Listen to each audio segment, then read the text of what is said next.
The Knights of Guinevere pilot comes out in less than 2 weeks, so I decided to make a video about everything we know about it so far, from teasers on Glitch's social media accounts to official artwork and facts from the Knights of Guinevere crew. I'd also like to talk about what the creators did before working on the show. Knights of Guinevere is being created by Dana Terrace, John Bailey Owen and Zach Marcus. Dana Terrace is an animator and showrunner best known for creating The Owl House, an animated fantasy series that follows Luce, a self-assured teenage girl who accidentally stumbles upon a portal to a magical world, where she befriends a rebellious witch Ida and an adorably tiny warrior king.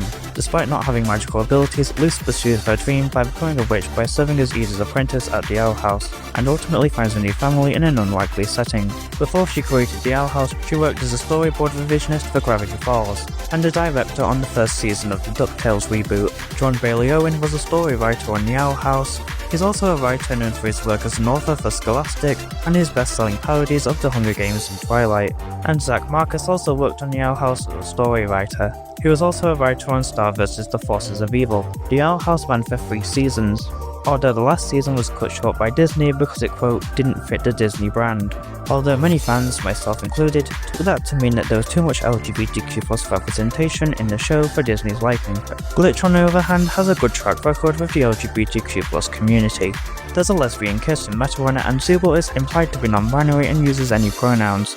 Many of Glitch's staff are also part of the LGBTQ+ community, and a few years ago they posted this image of the Glitch offices covered with gay flag bunting with the satirical caption, "More like woke productions, am I right?" Let's get into the early teasers. So the first Knights of Guinevere teaser we ever got was this image posted on the Glitch Twitter account. In it we can see a photo of the princess with the text, "Meet the princess at Park Planet." The next day we got this video teaser.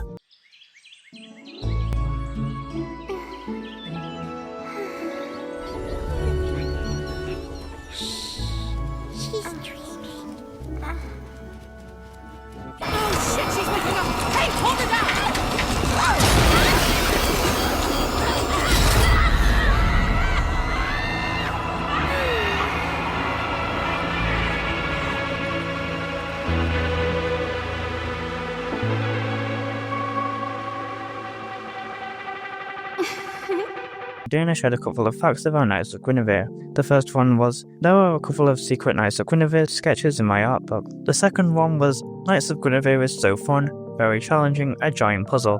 And I get to storyboard again. I'm actually doing production art again and it makes me so happy. The third one was, you might recognize the Knights of Guinevere co-creators John Bailey Owen and Zach Marcus as writers from the Owl House. They were also the first 2 staff writers hired onto Owl House and stayed till the very end, so we've been working together for a while. And yesterday, we had a great story meeting. A few months ago, Dana Terrace answered some questions about Knights of Guinevere on Blue Sky Day. The first question was, will Knights of Guinevere be more adult-orientated than the Owl House? I will most definitely watch it anyways, but if my 13-year-old kid can't, I'll have to say it to him beforehand so he's not too disappointed. She replied, I'm glad you both enjoyed the Owl House.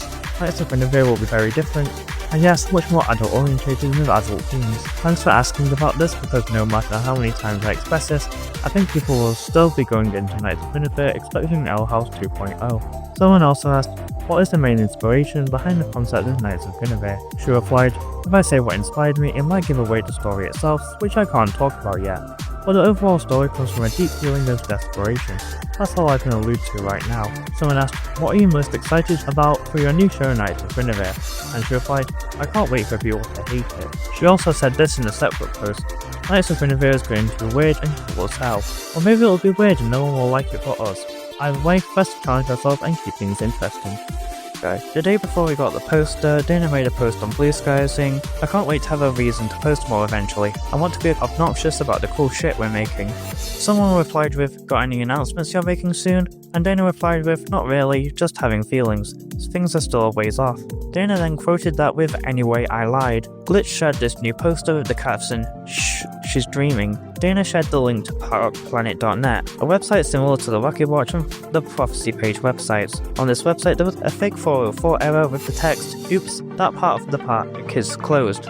For now, with a 48-hour timer counting down to Friday. On the Friday we got a full trailer which revealed that Park Planet was a theme park on an entire planet. It also revealed that the Knights of Guinevere pilot will be dropping on September 19th. Let's take a look at the website. It says, A world of dreams. Welcome to the park, across the Crimson Nebula and round the Milky Way, a world of fun awaits you. We hope you come to stay. When you click this button that says buy your ticket, it comes up with this ticket has already been purchased. See you September 19th. There's also a Which Guinevere Are You personality quiz. When I took the quiz, I got Race to Gwen. Let's go through all 4 personality types.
We can also see a store and this website with health and safety information. There's also a secret staff only page, and the password can be found after taking the personality quiz and entering it on the website. We can see this concept art of 2 of the main characters.